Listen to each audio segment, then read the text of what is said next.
श्री परमात्मने नमः। श्री अष्टावक्र महागीता 18वां प्रकरण सूत्र 34। अज्ञानी पुरुष प्रयत्न अथवा अप्रयत्न से निवृत्ति को प्राप्त नहीं होता है, जबकि ज्ञानी पुरुष केवल तत्व को निश्चय पूर्वक जानकर ही निवृत्त हो जाता है।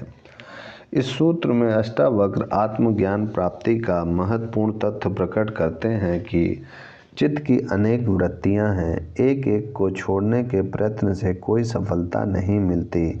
फिर ये सभी वृत्तियां पत्तों की भांति हैं। मूल है अहंकार एवं वासना, जिनके रहते वृत्तियों को काट देने से वे नए नए रूपों में प्रकट होती रहेंगी। मूल को सींचते रहो एवं पत्तों को काटते रहो, इससे कभी उपलब्धि नहीं हो सकती। इसलिए अष्टावक्र कहते हैं कि अज्ञानी पुरुष चाहे कितनी ही साधना क्यों ना करे, कितना ही प्रयत्न क्यों ना करे, कभी कभी भी निवृत्ति को प्राप्त नहीं होता है। उसकी वृत्तियां शांत नहीं होती, क्योंकि भीतर अहंकार एवं वासना मौजूद है। इसके विपरीत ज्ञानी आत्म तत्व को निश्चय पूर्वक जानकर ही निवृत्त हो जाता है। उसकी सभी वृत्तियां शांत हो जाती हैं, प्रयत्न नहीं करना पड़ता, कोई साधना नहीं करनी पड़ती। सूत्र 35। इस संसार में अभ्यास परायण पुरुष उस आत्मा को नहीं जान पाते जो शुद्ध बुद्ध, प्रिय, पूर्ण, प्रपंच रहित और दुख रहित है। आत्मा शुद्ध है, वह निखालिस है, उसमें विकृति नहीं है, वह बोध स्वरूप है, स्वयं ज्ञान है। उसको जानने के लिए बाहरी ज्ञान की आवश्यकता नहीं है। वह प्रिय है, पूर्ण है, प्रपंच रहित है और दुख रहित है। ऐसी आत्मा हमारा स्वभाव है। हमने भूल से शरीर, मन, अहंकार आदि को हमारा स्वभाव मान लिया है, जो भ्रांति मात्र है। आत्मा को जानने के लिए इस भ्रांति को मिटाना मात्र है और कोई अभ्यास काम नहीं आता। संसार में जो लोग अभ्यास परायण होकर आत्मा को जानना चाहते हैं, वे उसे कभी नहीं जान सकते। अभ्यास से अहंकार बढ़ता है, चित्त की वृत्तियां शांत होने के बजाय और विद्रोह करती हैं। संसार का आकर्षण ही ऐसा है कि वह मन को बाहर की ओर ही ले जाता है। अभ्यास से वृत्तियां और दृढ़ हो जाती हैं, जिससे यह अभ्यास भी बंधन बन जाता है। आत्मज्ञान तो भ्रांति के मिटने से ही होता है।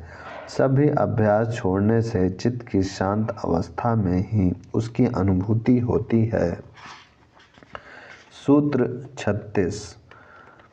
अज्ञानी पुरुष अभ्यास रूपी कर्म से मोक्ष को नहीं प्राप्त होता है, जबकि क्रिया रहित ज्ञानी पुरुष केवल ज्ञान के द्वारा मुक्त हुआ स्थिर रहता है।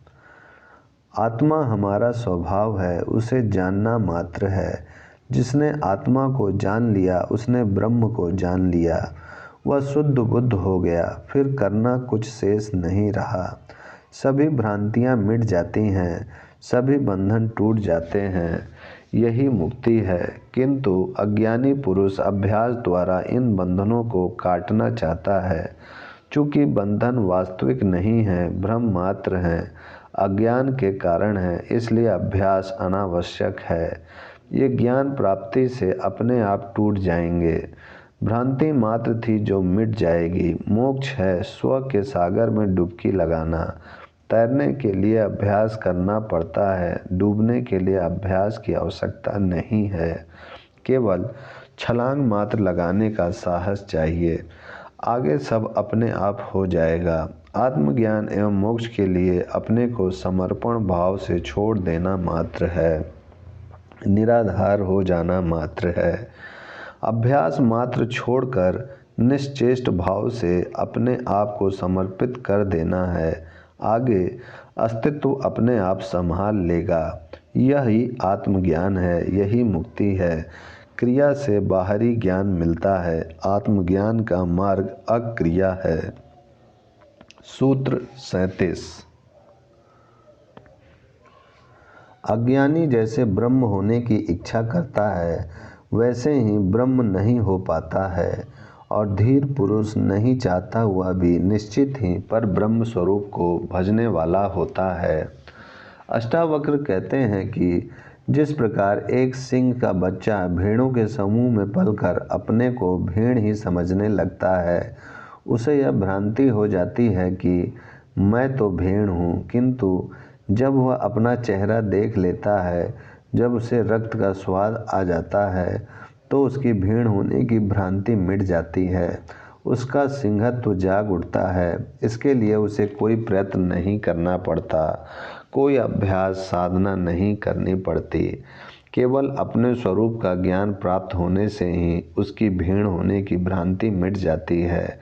उसी प्रकार ज्ञानी को अपना स्वरूप मात्र जान लेने से समस्त भ्रांतियाँ मिट जाती हैं एवं वह स्वयं ब्रह्म हो जाता है। इसलिए जीव ब्रह्म बनता नहीं है, वह ब्रह्म ही है जिसे जान लेता है। यदि सिंह भेड़ ही होता तो लाख योग अभ्यास एवं साधना करने पर भी वह सिंह भेड़ नहीं बन सकता था। भेड़ यदि जीवन भर सिंह बनने की इच्छा करे तो भी वह सिंह हो नहीं सकती।